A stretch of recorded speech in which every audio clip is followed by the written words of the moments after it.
In fact, Doctor, you assisted in selecting the target to drop the atomic bomb on Japan, didn't you?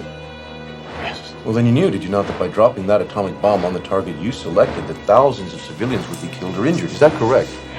Yes, not as many as turned out. Oh. How many were killed or injured? 70,000. 70,000 of both Hiroshima and... 110,000 in both. On the day of each bombing. Yes. And in the weeks and years that followed? It has been put at somewhere between 50 and 100,000. 220,000 dead at least. Yes. Any moral scruples about that? Terrible ones. But yet you testified in here that the bombing of Hiroshima was very successful.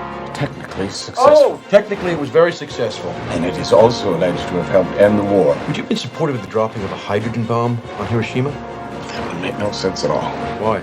The target is too small. Well, supposing there had been a target in Japan big enough for a thermonuclear weapon, would you have been opposed to the dropping of it? This was not a problem with which I was confronted. Well, I'm confronting you with it now. Would you have been opposed to the dropping of a thermonuclear weapon on Japan because of moral scruples? Yes, I believe I would, sir. Or did you oppose the dropping of an atomic bomb on Hiroshima because of moral scruples? We set forth our... No, you. I'm asking you.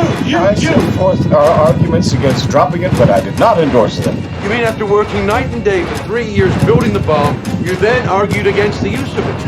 I was asked by the Secretary of War what the views of scientists were. I gave him the views against and the views for. You supported the dropping of the atom bomb on Japan. What do you mean support? You supported it. What do you mean support? Well, you helped pick the target, didn't you? I did my job. I was not in a policy-making position at Los Alamos. I would have done anything I was asked to do. Well, then you would have built the H-bomb too, wouldn't you? I could. I didn't ask you that, Doctor!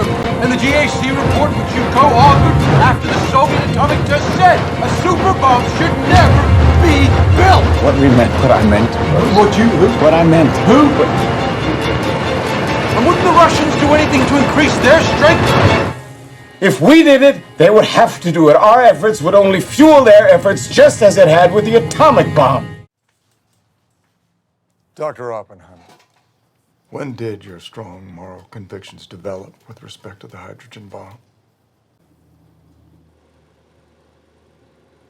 When it became clear to me that we would tend to use any weapon we had.